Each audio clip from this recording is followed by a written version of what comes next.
All right. In this second video, we're going to be wrapping up our discussion of Susan Wolf's article, Meaning in Life and Why It Matters. All right. And here specifically, we're going to be talking about her understanding of projects of worth and reasons of love, and how meaning in life is a matter of both objective and subjective components. Okay.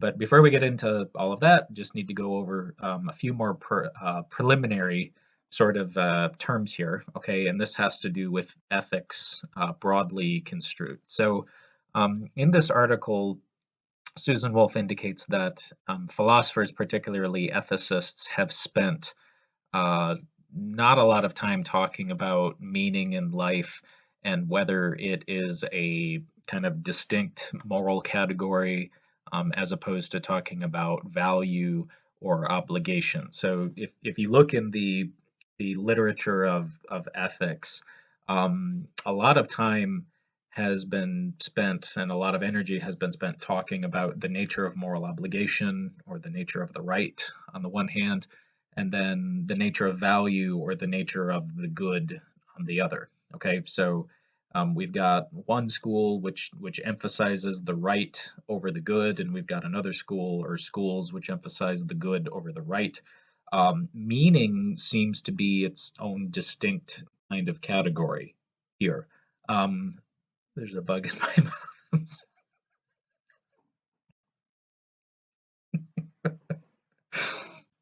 I'm just gonna go with it. That was awful. I'm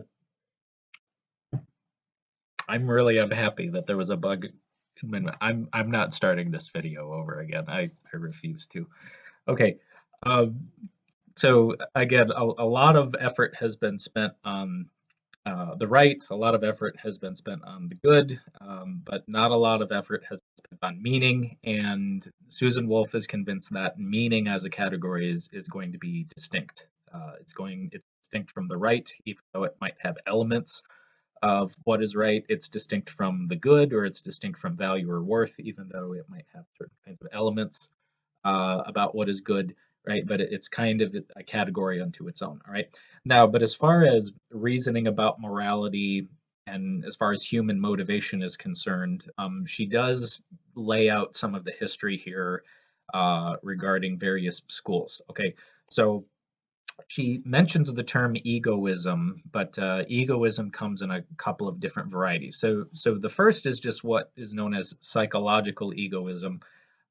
So psychological egoism is just a descriptive position about what motivates human behavior. All right. So the psychological egoist says that we always act in accordance with what we believe is in our self-interest or what we believe is in our best interest. So it's human desire or some kind of human fulfillment which motivates all of our actions. So all of our actions are motivated by something selfish. So if you're a psychological egoist, you're committed to the position that despite all appearances to the contrary, we are inherently selfish beings, and it is impossible psychologically to be motivated altruistically, to be motivated towards another individual or motivated towards the other rather than ourselves. So the psychological egoist is committed to the position that all of our actions are self-regarding actions. The motivation behind my behavior, the motivation behind my action is always what's in it for me. And it's not possible to be altruistic or self-sacrificing or anything like that. Okay, now I'm not going to talk about the ins and outs of psychological egoism, but we've got plenty of evidence that psychological egoism is false, both biologically in the theory of evolution and just in terms of introspectively thinking about our own reasons for acting and our own reasons for behavior. So keep in mind that psychological egoists aren't making a claim about some human behaviors. They're making a claim about all human behaviors, not just present human behaviors, but past behaviors, right? So it's not possible for any action to be unselfish. Well, but we've got examples of people giving their lives for others, And it's hard to understand how anyone could possibly think that giving their life for another is actually in their self interest. So we've got plenty of stories of soldiers jumping on hand grenades to save their comrades. Well, what was the soldier possibly hoping to gain or benefit from giving their life for another? In order for me to benefit from my actions, I have to survive those actions, but I can't survive my action if I'm giving my life for another individual. So I think psychological egoism is just hopelessly lost, but that's another matter. Now, but psychological egoism is distinct from ethical egoism. So, ethical egoism is the position that we always ought to act in accordance with what we believe is in our self interest. So, psychological egoism descriptively is just about what actually motivates our behavior, actually motivates our actions. Ethical egoism is a claim about what should motivate our actions. Okay, so you can separate these things. So you being a psychological egoist does not commit you to ethical egoism, and being an ethical egoist does not commit you to any form of psychological egoism. Okay, so ethical egoism is a moral theory. It's a theory of what it is that makes action right. Well, an action is right, just in case the person is acting out of their own self-interest. You ought to pursue your own self-interest.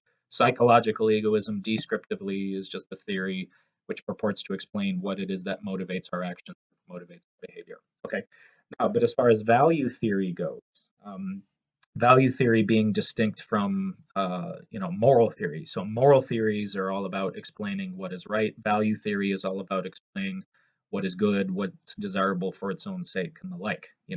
So the distinctions I made in the last video about instrumental value and intrinsic value, that all plays a role here. Okay, so one theory of value is hedonism, and hedonism comes in variety of formulations, but the hedonist is committed to the position that pleasure or happiness are the only things that have intrinsic value. So pleasure or happiness, these are the only things that are desirable for their own sake or desirable in their own right. Okay, so the hedonist would be committed to the position then that to live well or to live a good life is to live a life that is full of pleasure or happiness and absent of pain and misery. So the hedonist is not saying happiness is intrinsically valuable. They're saying, or happiness is the only thing that's of intrinsic value, or pleasure is the only thing that's intrinsic value. So uh, there's a difference between saying pleasure has intrinsic value and pleasure is the only thing that has intrinsic value. So you can think that pleasure has intrinsic value, but other things have intrinsic value as well. So this is a position known as value pluralism. Hedonists are not pluralists about value. So the hedonist is not only saying pleasure and happiness have intrinsic value, they say it's the only thing that has intrinsic value. Okay, so that's distinct. All right, so pleasure is intrinsically bad, or I'm sorry, pleasure is intrinsically good, pain is intrinsically bad. So a good life, the only way to live a good life is to live a life that is full of pleasure and absent of pain. All right, now a distinct theory of value is desire satisfaction theory. So the desire satisfaction theory says no, um, a good life might consist of a life that is full of pleasure or happiness and absent of pain and misery. But at the end of the day, a good life consists of getting what you want, right? So desire satisfaction theory is more generalized because desire satisfaction theorists maintain that we are capable of desiring things other than happiness, or we are capable of desiring things other than pleasure, right? So, for example, um, I might desire putting my happiness above other people's. So if that's what I desire, then for me, living a good life would be getting what I want. So even if it is true that I would be happier or I would experience more pleasure putting my happiness above the happiness or pleasure of others, I might still psychologically desire that other people be happy. I might desire that other people, or I might desire misery. I might desire sadness. I might desire things that I suspect aren't, that good for me. So, desire satisfaction theorists say no, we can be motivated by things other than happiness or the desire for happiness or pleasure. Now, it certainly is true that most people desire things because they think those things will make them happy, or they desire things because they think those things will give them pleasure.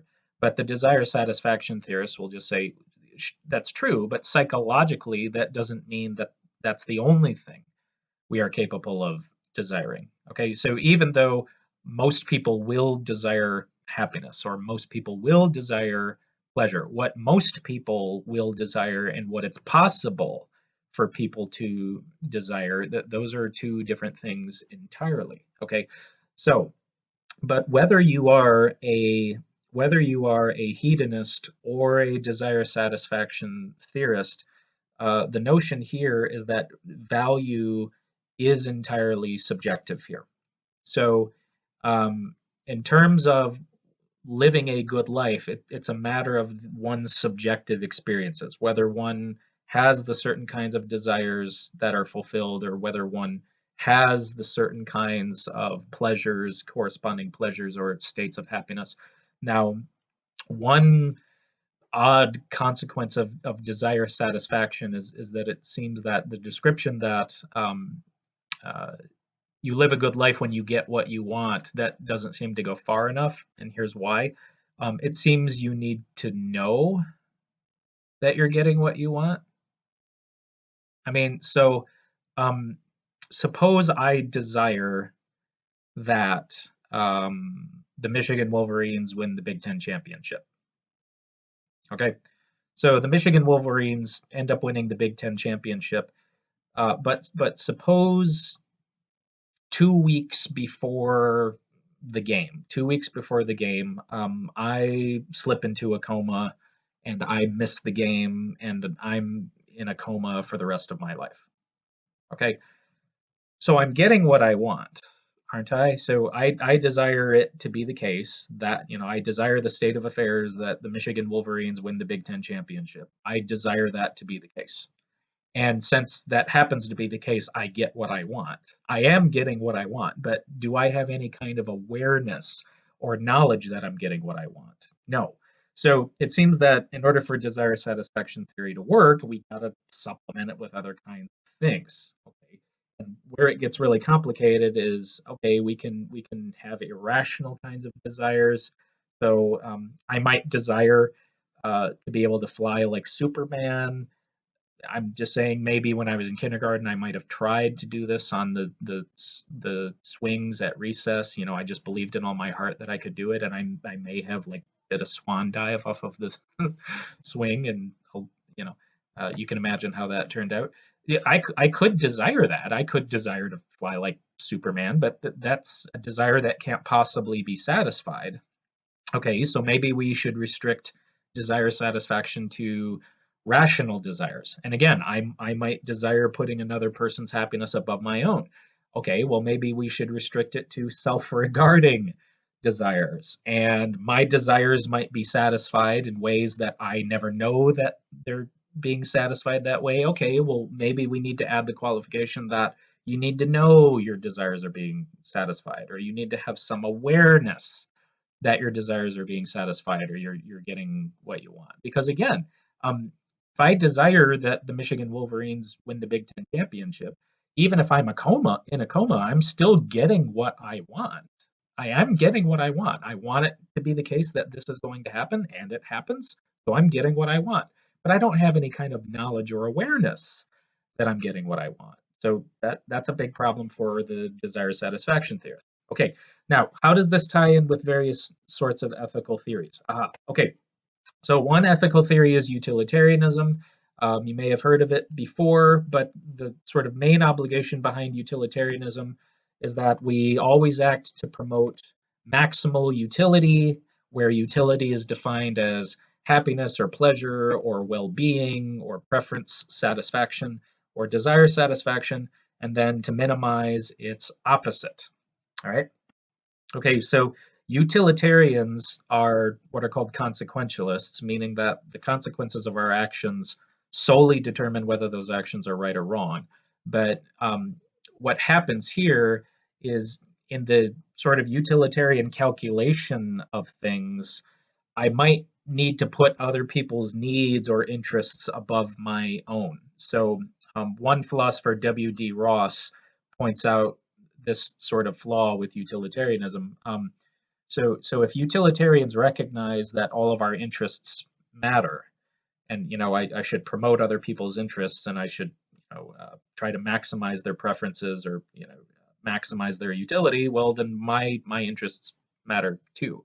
I'll talk more about this later, but why should I sacrifice my interests for the interests of others? Oh, well, because it's all about what's maximal. Okay, but why should I get left in the dust here? Okay, so certainly the utilitarian does sort of operate from a basis of human fulfillment. Okay, it's all about happiness. It's all about pleasure. It's all about uh, you know interest satisfaction, or desire satisfaction, or preference satisfaction. Okay, so the end goal of utilitarianism is some sort of maximizing of human fulfillment, but utilitarianism also has that sort of larger than life kind of perspective to it in a way. Here's why. Um, if my obligation is to maximize utility, you know, to the best extent that I am able, well, I may need to surrender my own well being, or my own happiness, or my own pleasure in the process here. So it's based in human fulfillment, but it also has that sort of larger than life component where I need to be a lot of times more concerned with others than I am with myself here. Okay, now, and then on the flip side of that, we have Kantianism. And Immanuel Kant thought that the only thing that is good at all, the only thing that is good is to be a person of goodwill, to be properly motivated by duty. Aha. Now, um, so human fulfillment really is not kind of at the heart of Kantian. His theory is known as deontology. All of our obligations are just based on duty. So with Kantianism, we certainly do give that idea that we're working towards something larger than life. So what is my main concern in life, and what does it mean to really live well? Well, to really live well is Kant thinks happiness is important, but doing one's duty is going to be more important than happiness. So Kant thinks that we ought to be concerned towards what is right for no other reason than that it is right. So as long as I am a person of goodwill, as long as I can will myself rationally to do what is required of me, regardless of whether or not I like it, regardless of whether or not I desire it, that is what it means to be a person of goodwill. So Kant doesn't say that, well, um, you have to like doing what's required of you, or you have to desire doing what is required of you. Kant says, no, as long as you can will yourself, as long as you have the strength of will to do what you know is right, regardless of any sort of competing interest that you might have, an interest to do what you want to do, or an interest to do what will truly make you happy, that kind of thing. No, it's all about being a person of goodwill, right? So again, why is this sort of larger than life? Well, because my the end goal is just fulfilling my obligations, and I need to be wholly concerned as an individual and as a person with living a life in accordance with duty. Okay, but again, if I'm living a life in accordance with duty, and living a good life or living well is all about just satisfying what my duties are, my own happiness, my own interests, my own preferences, my own desires obviously can get left behind here. So if what I want conflicts with what is right, and I got to go with what is right, regardless of my desires, or regardless of what will actually make me happy, Kant says, nope. We need to motivate ourselves, or will ourselves to do what is right, despite any sort of conflicting desires or interests that we might have here. Okay. Now, and the point is, regardless of whether you're a utilitarian or a deontologist, if we take, or even an ethical egoist, if we take Any one of these moral theories, ethical egoism or utilitarianism or Kantian deontology, or even prima facie deontology for that matter, if we take any one of these moral theories as giving us some kind of prescription for what it means to live a meaningful life or what a meaningful life consists of, it seems that they're all missing the mark here. So even though these moral theories, and I mean, I think ethical egoism can be left out as far as giving us any practical understanding of what our obligations consist of. But if we just take utilitarianism and deontology, um, Kantian deontology in particular, if we just take these two moral theories, which might serve purpose in helping us understand our moral obligations, helping us understand what it is to for our actions to be right. If we look in the moral theories themselves for some understanding of what it means to live a meaningful life, it seems we're going to get left behind here. So utilitarianism might give us a clue as to what it means to live a meaningful life, but again, even though it is concerned with happiness, it's not necessarily concerned with my happiness or with my pleasure, my subjective well being, as it were. And again, with Kantianism, with the emphasis on doing our duty and doing what we are required to do, regardless of what conflicting interests or preferences we have, again, the person who just lives their life trying to fulfill all of their obligations or trying to fulfill their duties, that doesn't seem to be a meaningful life either. I mean, and if you want a practical example of this, I think the story of the prodigal son, or the tale of the two sons more specifically. So we've got the one son that goes off and just enjoys themselves and then ends up in squalor. But they enjoyed the ride while they were at it. But then we have the other son, the son that refuses to come into his brother's feast after the son is welcomed home, and he looks at his father and says, all my life I've worked for you, I've toiled, I've done everything that is required of me, and what do I have to show for it here? Right, I've never disobeyed you, I've always followed your orders, I've always done this and that and the other, and you've never even given me a young goat to have fun with my friends, and you this son of yours who squandered all of your wealth, you've killed the fatted calf for him, right? So it seems deeply we understand that even if we are living our lives doing everything right, you can live your life following all of the rules and doing everything that is required of you and never stepping out of line and still live a meaningless life. So to live a meaningful life, it seems we need to do more than just be concerned with, you know, um, pursuing pleasures. And it also seems that we need to do more than just do what is right.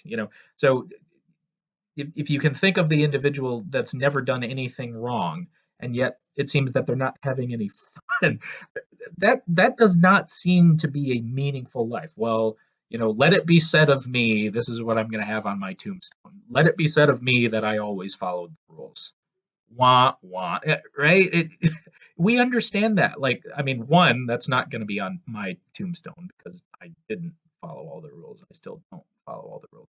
But two, that just seems to be a wasted life to completely dedicate one's life to one's duty, even though our obligations and our duties are important. To find the source of meaning just in doing the right thing all the time, that just blatantly seems to miss the mark here. So we've got the individual, the hedon who just keeps pursuing pleasure, but we've also got the dutiful individual who just tries to be a moral saint, kind of. So Susan Wolf even talks about moral sainthood in another article, and it just yuck, right? It just really seems to miss the mark here in terms of being a meaning making activity. Okay. Now, so given all of that interplay, let's see if we can make some headway here with what Susan Wolf is talking about. Okay, so Susan Wolf spends quite a bit of time talking about the myth of Sisyphus. So if you don't remember, Sisyphus is the one that's condemned to roll a heavy boulder up a hill just to have it roll back down, and it's tiresome and all the toil and physical effort. And if anything seems to be a meaningless existence, it seems that Sisyphus's existence is a meaningless existence. This is kind of the archetype of the meaningless life, if you will. So it's not just that the work is miserable, but it's also that the work does not accomplish anything. Okay, now, but Richard Taylor is a philosopher who says this. Okay, well, what if this were to happen? Um, what if Sisyphus were to be injected with something, or the gods like program Sisyphus in such a way where he just gets a lot of pleasure out of rolling this hill or rolling this boulder up the hill, and every time it rolls back down, he gets really excited and he starts over again, or he just has this overwhelming desire to roll it up the hill. um, it seems that if Sisyphus does this for his entire life, his life is full of pleasure and his life is largely absent of pain. He's getting what he wants. So, who are we to say that this is actually a meaningless existence? Now, so the whole point behind what Richard Taylor is saying is that, well, even if life itself is objectively meaningless. So, I referred to this in the last video talking about the meaning of life. So even if objectively speaking there is no meaning to life, or there is no meaning of life, it doesn't follow that there can't be meaning in life. So he thinks that the example of Sisyphus being redeemed in this way is right. Objectively speaking, this accomplishes nothing. Objectively speaking, this is a meaningless existence, a meaningless life, if you will. But hey, you and I are in the same boat. So we are capable of making meaning, even if objectively speaking, life is meaningless. Now, in some ways, Susan Wolf agrees with this, that we have the capacity to make things meaningful, but real meaning is going to consist of more than just getting some sort of subjective fulfillment, getting happiness or pleasure or desire out of this kind of activity. Now, I like to use this example better. So, this is taken from existential comics. So here we have Sisyphus rolling this boulder up the hill, and all of a sudden he gets this arbitrary achievement. Achievement unlocked, just keep rolling on, roll the boulder up 5,000 times. And Sisyphus is just overwhelmed with happiness that he accomplished this completely arbitrary goal. I think that's a better characterization of where a lot of us are today, rather than having the serum injected or whatever, which makes us think, oh, this is great. I so think of this next time you're playing Candy Crush or something like that. Oh, I need to break 1,000,000 points. Why? Why do you need to break 1,000,000 points? Why do you need to get beyond level 98 or whatever on whatever god awful iPhone game you're playing? It doesn't matter. Okay, but we know it doesn't matter. Sisyphus probably really knows that this does not matter. This bonus sticker that he gets just because he rolled this boulder up 5,000 times. But hey, it makes him happy. So, I'm not saying don't play Candy Crush. It could be that, oh yeah, this is really kind of a meaningless activity, but who cares? It makes me happy. It gives me pleasure, that kind of. Susan Wolf is going to say, okay, she's not saying never engage in those kinds of activities, but we need to recognize that that kind of like arbitrary, oh, I broke 1,000,000. um, no, that's not going to matter at all. That makes no difference whatsoever. Okay, now So that's part of the problem with the human fulfillment model. Part of the problem with the human fulfillment model is that we can be engaged in activities which give us pleasure or give us happiness, but nevertheless, in the long run, don't amount to anything. Now, and they may not even amount to anything, even if we are convinced or uh, wholeheartedly believe that they're accomplishing something. So we need to keep in mind that Susan Wolf makes it abundantly clear that our efforts can be misguided as far as, we can ascribe worth to things that are actually worthless. Okay, so maybe with Candy Crush, you would disagree that getting 1,000,000 points on Candy Crush or something is objectively worth less. Maybe you think that there's actually some objective worth or something objectively being accomplished here, but what, if anything? Well, I mean, it seems so. Upon reflection, it seems that okay, this isn't worth my effort. Okay, now, but that is a position when we are in, when we kind of recognize, all right, this is not worth my effort.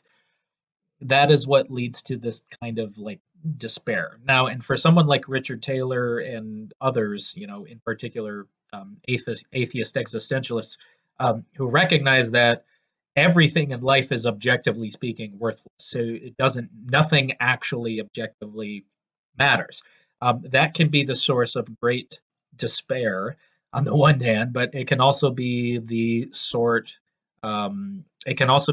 of great opportunity. All right. So in one sense, if everything is objectively meaningless and nothing has any sort of inherent worth to it, we're kind of free to do whatever we want, and we're kind of free to make meaning or find meaning wherever it is that we find it. We're not required to make our lives meaningful in any significant kind of way. So, but then again, why should I? I mean, if nothing is objectively meaningful and everything is objectively meaningless, nothing has inherent worth to it.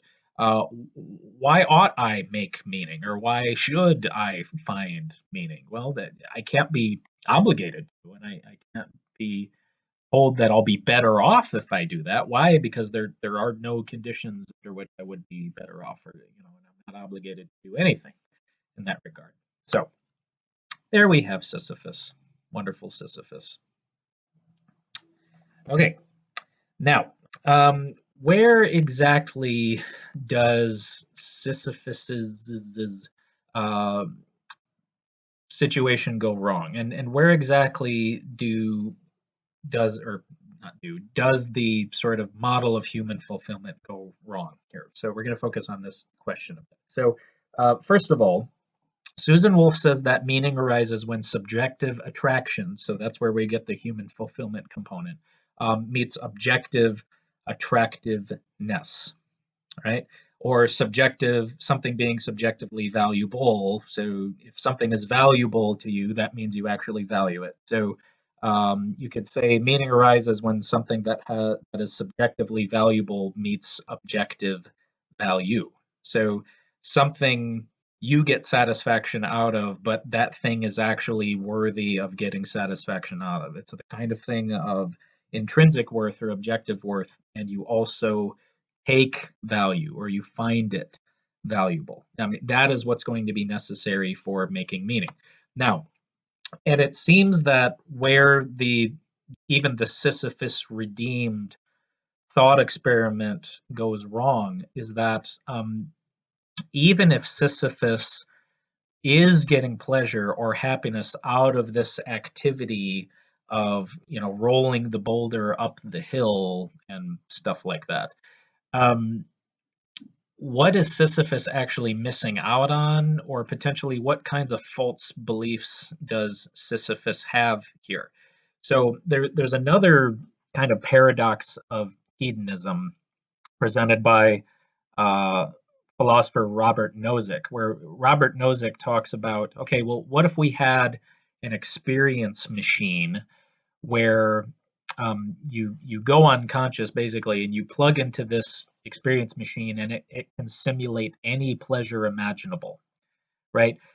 If living a life of pleasure is what is fundamentally good, good for its own sake, then if we really believed that pleasure was the only thing that had intrinsic value, all of us would plug in. Now, but if we would be sacrificing something by plugging in, then that is an indication that living a life of pleasure is not the only thing that has intrinsic value. Um, so clearly, if you plug in, you'd be surrendering all rights to your body, right? So, I mean, hey, the scientists come along and say, "Hey, do you want to plug into this experience machine?" Well, sure, and they say, "Okay, well, just sign on the dotted line here. I surrender all rights to my body, so that means we can use your body for medical experiments. We can just come around and poke you with a stick if we want. We can rent your body out for seedy kind of sexual purposes and things like that." I think most of us would say, "Oh no, no, no, no! I'm not plugging in under those circumstances." Okay, well, what does that indicate? That is an indication that you value your own bodily autonomy more than you do pleasure. Now, but if pleasure is the only thing that has intrinsic value, you should sacrifice your bodily autonomy, the right you have to your own body, for the sake of living a life of pleasure. So, plugging into the experience machine will guarantee a life of pleasure, but it comes at a cost. But if it comes at a cost, then that means that there's some competing value here, right? To say that plugging into the experience machine comes at a cost or comes with a price means that you are sacrificing something of value in order to do it. But if a life of pleasure were the only thing that had objective or intrinsic value, right? You wouldn't be sacrificing anything of worth by plugging in, right? So Sisyphus just seems to be completely misguided in thinking about the fact that, oh, this is great rolling this boulder up. Or, think of somebody who is in bondage or in slavery who just really enjoys their circumstances. I mean, when it comes to slavery, generationally speaking, eventually you get to the point where individuals that are slaves don't realize that they are slaves. So even if we had a form of slavery that, for the most part, people that are slaves are happy being slaves, they experience pleasure being slaves. I mean, for those of us in the corner saying, I don't care how happy you are, I don't care how, satisfied your life feels, you're a slave. Right? So, I mean, if you're a slave, even if you're happy or you're experiencing pleasure, it seems that there are other goods that you are missing out on, particularly related to human freedom and human autonomy, that are competing goods. So I'm not saying that happiness and pleasure aren't good things, but if we think about it, there are probably competing goods. Things like, bodily autonomy and human freedom and the ability to live my life in accordance with principles that I freely choose, the ability to act in ways that I freely choose, that the slave doesn't have, and certainly the comatose person plugged into this experience machine doesn't have. The Sisyphus example, even with Sisyphus redeemed, seems to be the same kind of thing. Sisyphus is a slave. Sisyphus is in bondage. And the fact that Sisyphus is a slave, the fact that Sisyphus is condemned to repeat the same activity over and over and over again, even if Sisyphus gets pleasure out of it, that is a knock against Sisyphus's life being a meaningful life. And that's not a subjective condition. That is a completely objective condition. Okay? Now, my slides are a little out of order here, so I'm going to go back. Okay. Now, what about the larger than life sort of picture here? Now, the reason why the larger than life picture of things has problems, there's a couple here. One, it can be completely self-sacrificing, as I alluded to with utilitarianism. So, even if I'm putting other people's needs and desires above my own, I'm getting lost in translation here. And, there it seems that things are getting lost in translation. So, what the larger than life picture does give us is that um, to live a meaningful life, I cannot be completely self-absorbed. So it doesn't follow from that that I need to sacrifice all of my interests and all of my wants and all of my meaning-making projects and activities for the sake of allowing other people to do this for themselves. Why? Because again, if other people's interests, desires, and preferences matter, then my preferences matter as well. Okay? Now, the other problem here is that it's not enough for my activities just to promote other people's happiness or to promote other people's desire, satisfaction, or interest satisfaction. My activities might objectively benefit others, even if I have no care or concern for how they benefit others. Um, I might make really beautiful pieces of artwork that other people find a great degree of satisfaction in but I don't care about any of that. I just do it because I enjoy it.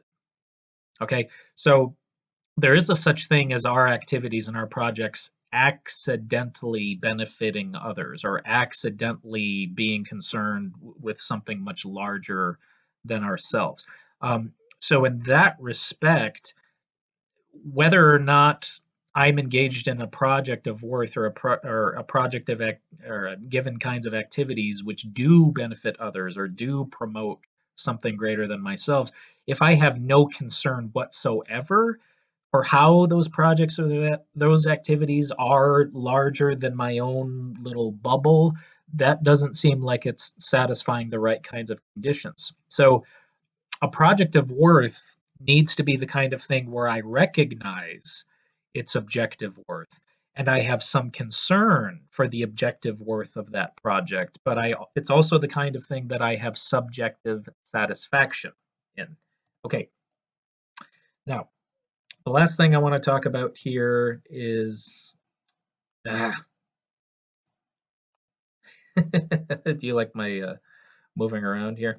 All right, this notion of passion, because this ties in, and I think passion is something which is just completely overused. So I heard somebody say this once. Um, I heard somebody say, "I'm really passionate about chocolate. I love for chocolate. I live for chocolate. I love it so much. I just live for chocolate." And I asked them this. I said, "Okay, are you willing to suffer for chocolate?" And they said, "No, of course not." And then I said, "Okay, then you're not passionate about it." Um, when we talk about passions, we usually just talk about the kinds of things that we are interested in. But how many of the things that we are interested in are the kinds of things that we're willing to suffer for? Most of the things we're interested in, we're not willing to suffer for. Now, I am wholeheartedly convinced that the degree to which we are willing to suffer for something is an indication of how much objective worth that thing has, right? The extent to which we are willing to suffer for something is an indication of how much objective worth we think that thing has. Now, which is why suffering in pursuit of something might be completely misguided. I mean, if you're suffering for something that has little to no objective worth, then you should stop. It seems this is completely misguided sort of behavior. So, for to go back to iPhone games, um, I years ago I downloaded like Words with Friends or something, but after each time you played a word, you would have to watch like two ads. And we all know how annoying ads are on television or on, videos and even on iPhone games. And I was so annoyed by the ads that I just deleted the game. Why? It's not worth it. Now, I'm not saying sitting through ads constitutes a tremendous amount of suffering, but it is a minimal sort of suffering, and it's the sort of suffering that I am not willing to put up with. Why? This project, playing this game on my iPhone, is not worth it. Whatever payoff I'm getting from playing the game is not worth the amount of annoyance and anger that I'm getting having to sit through all these godforsaken ads. It's not worth it. Okay. Now, the things that are really worth it are those things that we are reasonably willing to suffer for. I mean, because that's what passion is. Passion is suffering. So, passion is more than just enthusiasm. Passion is a willingness to suffer in pursuit of something. Now, and a willingness to suffer must be grounded in a sense of objective worth. We don't suffer for things that only give us pleasure. Why? Because if the suffering overwhelms the pleasure, then it's not worth it. So if pursuing one kind of pleasure is going to cause a tremendous amount of suffering, if the suffering outweighs the pleasure, then even on a utilitarian calculation, it's not worth it. However, if the objective worth of something makes the suffering worth it, in the long run, this is worth it, or the payoff that is going to happen, even further down the line is going to be worth it. That is something that we ought to be willing to suffer for. But the willingness to suffer for it requires that we recognize its worth, or at least we believe that it's worth. So we have to have some concern for the bigger picture here. It's got to be the kind of thing that is we recognize as sort of being larger than life, but it's also needs to be the kind of thing that subjectively speaking we acknowledge its worth. So if something is not objectively worth our time, or subjectively uh, we don't recognize how it is worth our time, if those two things don't line up, we are going to be living a meaningless life after all. So, yeah, we can get pleasure out of playing iPhone games, but we recognize that this is not the kind of thing of objective worth. We can fulfill our duties to the best of our abilities. That's something of objective worth, but it doesn't have any sort of subjective pleasure or payoff. So, living a really meaningful life is being able to keep those two things in tension and get some kind of subjective satisfaction or subjective fulfillment out of engaging with projects and activities that are worth our time, that are the kinds of things of objective worth. All right. Okay. So I apologize for the bug that was in my mouth. I also apologize for my slides getting out of order. But yeah, I just didn't want to have to start over again because recording these videos is a lot of work. All right. Okay. As always, if you have any questions on anything, do not hesitate to email me, and I will see you all later.